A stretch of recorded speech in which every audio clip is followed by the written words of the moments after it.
Assalamualaikum warahmatullahi wabarakatuh. Perkenalkan, nama saya Muhammad Ryan Darmawan, NPM B1A021159.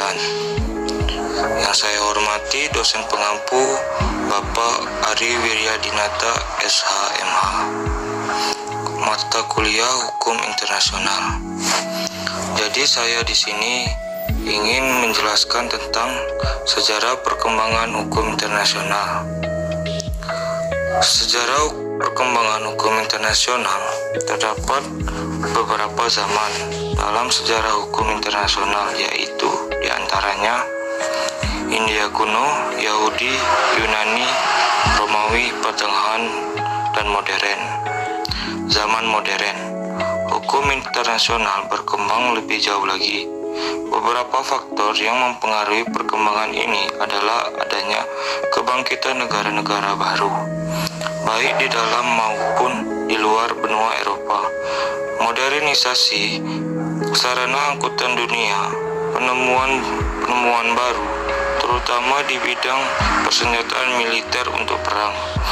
Kesemuanya itu menimbulkan kebutuhan akan adanya sistem hukum internasional yang bersifat tegas untuk mengatur hubungan-hubungan internasional tersebut. Menurut Mokhtar Kusumatmadja, perdamaian Westphalia dianggap sebagai peristiwa penting dalam sejarah hukum internasional modern dan meletakkan dasar-dasar masyarakat modern. Bentuk negara-negara tidak lagi berdasarkan kerajaan, tetapi didasarkan atas negara-negara nasional, serta adanya pemisahan antara gereja dengan urusan pemerintahan.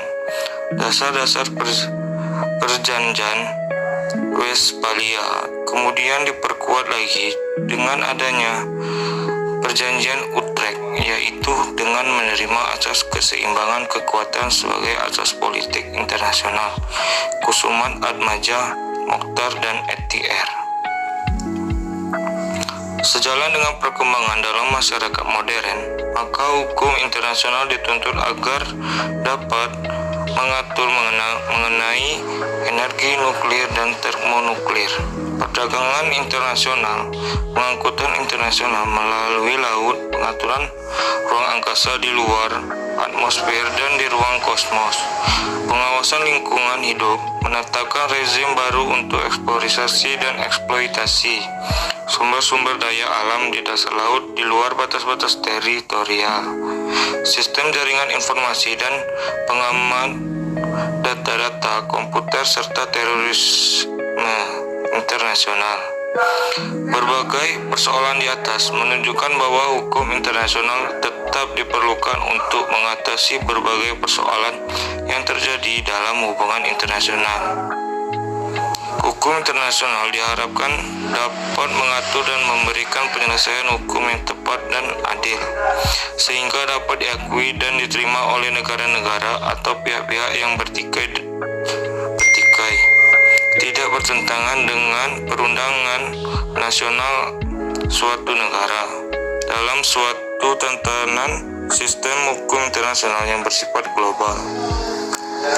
Zaman pertengahan, hukum internasional pada abad ke-15 dan 16. Pada masa abad pertengahan atau biasa disebut sebagai The Dark Age, dalam kurung masa kegelapan, hukum alam mengalami kemajuan kembali melalui transformasi di bawah gereja.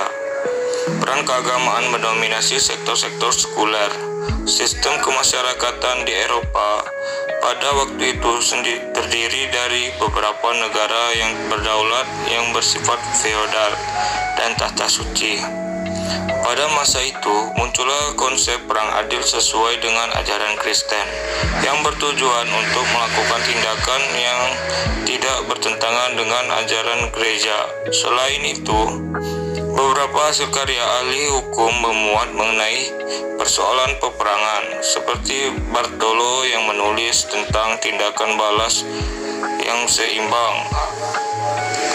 Honor de Bonnet menghasilkan karya The Three of Battles tahun 1380. Meskipun pada abad pertengahan hukum internasional mengalami perkembangan yang berarti sebagai akibat besarnya pengaruh ajaran gereja. Tetapi negara-negara yang berada di luar jangkauan gereja seperti Inggris, Prancis, Venesia, Swedia, Portugal, benih-benih perkembangan hukum internasional mulai bermunculan. Para ahli hukum pada abad tersebut telah mulai memperhitungkan evolusi suatu masyarakat negara-negara merdeka dan memikirkan serta menulis tentang berbagai macam persoalan hukum bangsa-bangsa. Mereka menyadari perlunya serangkaian kaidah untuk mengatur hubungan antar negara-negara tersebut. Andai kata tidak terdapat kaidah-kaidah kebiasaan yang tetap, maka para ahli hukum wajib menemukan dan membuat prinsip-prinsip yang berlaku berdasarkan nalar dan analogi. Mereka mengambil prinsip-prinsip hukum Romawi untuk dijadikan pokok bahasan studi di Eropa. Sambungan pemikirannya bagi perkembangan hukum internasional adalah perbedaan antara hukum alam dengan hukum bangsa-bangsa. Hukum bangsa-bangsa berdiri sendiri terlepas dari hukum alam dan mendapat kekuatan mengikatnya dari kehendak negara-negara itu sendiri.